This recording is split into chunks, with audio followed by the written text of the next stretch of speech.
11 de septiembre de 2001 fue aprobada en Perú la Carta Democrática Interamericana, bajo un convenio firmado por 34 países que integraban la Organización de los Estados Americanos, la OEA.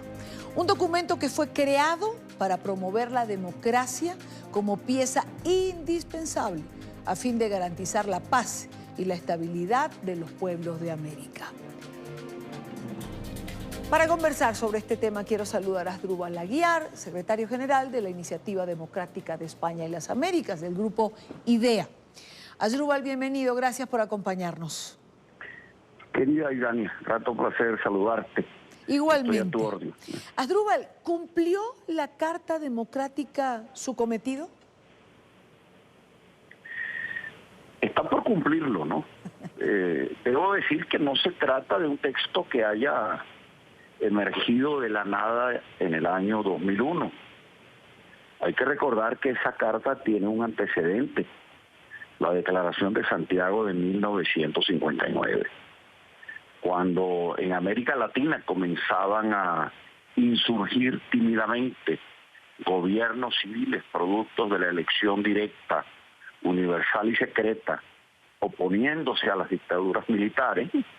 Los miembros de la Organización de los Estados Americanos emitieron una declaración en aquella oportunidad para recordarle a los países, para recordarle a sus pueblos y también a sus gobiernos que las democracias no eran solo actos electorales, que se requerían otras exigencias adicionales: Estado de Derecho, libertad de prensa, partidos políticos, transparencia, rendición de cuentas, elecciones competitivas, no solamente elecciones de carácter formal, separación de independencia de los poderes públicos. Esas reglas fueron retomadas en el año 2001, efectivamente, pero con una particularidad, que hasta esa fecha solo la OEA se ocupaba de atender los problemas de la democracia cuando se estaba en la hipótesis de golpes de Estado, de golpes cuartelarios. Pero mirando la experiencia, por cierto, de Alberto Fujimori, que después termina siendo la experiencia del socialismo del siglo XXI, advertían los presidentes que acudían a las urnas y respetaban luego en el ejercicio de su mandato el principio de alternabilidad democrática. Llegaban al poder para quedarse en el poder y vaciar de contenido los mecanismos y contenidos de la democracia. Y por eso es que ellos se proponen, justamente con la Carta Democrática Interamericana, no solo auxiliar a aquellos países que lo necesitan para tratar de fortalecer la democracia, sino que crean adicionalmente un mecanismo de seguridad democrática coactiva, mediante el cual, justamente cuando se produce una grave alteración del ordenamiento constitucional y democrático, la OEA, sin pedirle permiso al Estado respectivo, puede intervenir mediante gestiones diplomáticas que pueden llegar a la suspensión del Estado.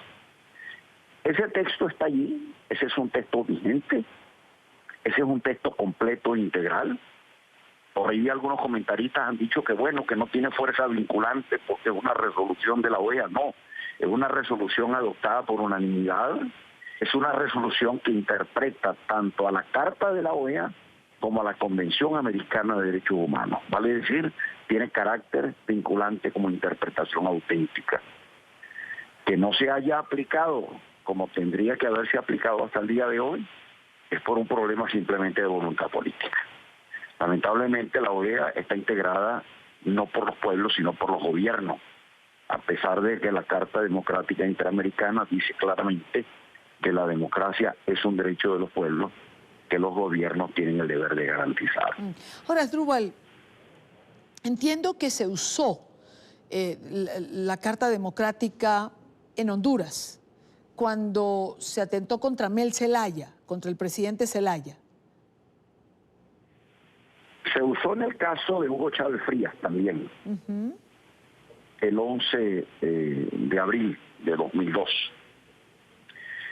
Lo extraño es que la carta ha sido invocada por quienes afectados desde la línea del socialismo del siglo XXI, corren en emergencia ante la OEA cuando ven tambalear sus propios regímenes, corren ante la Comisión Interamericana de Derechos Humanos a pedir protección de sus derechos, como lo hace la señora Cristina Kirchner, pero en el interreño han sido estos actores justamente quienes hasta el día de hoy han impedido que en el resto de los casos que no los afecta a ellos pueda ser aplicada no solo la Carta Democrática Interamericana, sino las normas de la Convención Americana de Derechos Humanos, que tiene por objeto justamente proteger los derechos y las garantías que le pertenecen a todas las personas.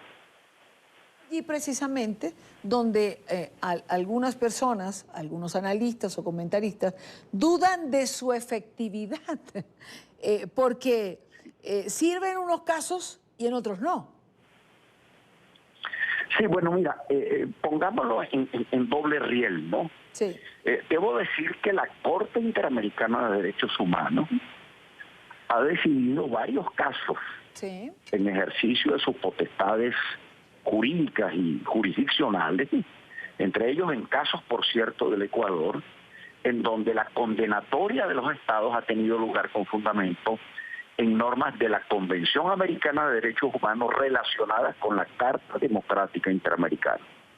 Incluso hay dos textos míos, permíteme que los mencione, uno el Derecho a la Democracia del año 2008 y otro el Digesto de la Democracia del año 2014, en donde se hace un acopio de más de 600 enseñanzas emanadas de la Corte Interamericana de Derechos Humanos que le dan carácter vinculante a los dos estándares de la democracia que predica la Carta Democrática Interamericana.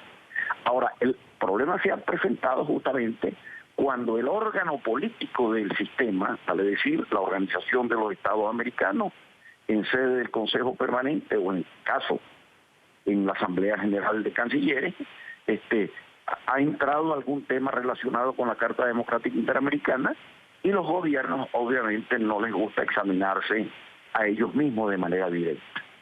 Yo creo que tarde o temprano vamos a tener que llegar a un punto en donde el carácter vinculante de la Carta Democrática Interamericana abra camino para que sean órganos independientes, en este caso como la Comisión Interamericana de Derechos Humanos Sí. y la Corte Interamericana de Derechos Humanos, que hagan la aplicación de la misma en los supuestos en que se considere vulnerada. Lamentablemente la OEA, frente a una democracia que es considerada ahora derecho humano de los pueblos, ya no se trata de una forma de organización del poder. Este cambio cualitativo tiene lugar justamente a partir del año del 11 de septiembre, cuando se aprueba la Carta. Va a tener que dejar atrás el modelo totalmente incongruente de la organización de los propios gobiernos, quienes se autoexaminan ellos a la luz de un catecismo que no están dispuestos a cumplirlo. Esta ha sido la realidad, repito, se ha aplicado paradójicamente en los casos en que quienes han hecho ruido han sido los gobiernos de extrema izquierda que han atentado contra la democracia.